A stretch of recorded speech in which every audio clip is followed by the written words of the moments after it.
Quran Facts. Quran was revealed by Allah in the month of Ramadan.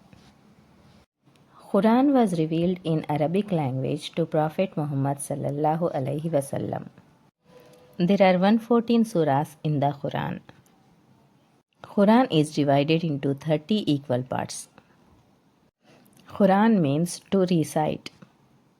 There are more than 6,000 verses, ayats in the Quran.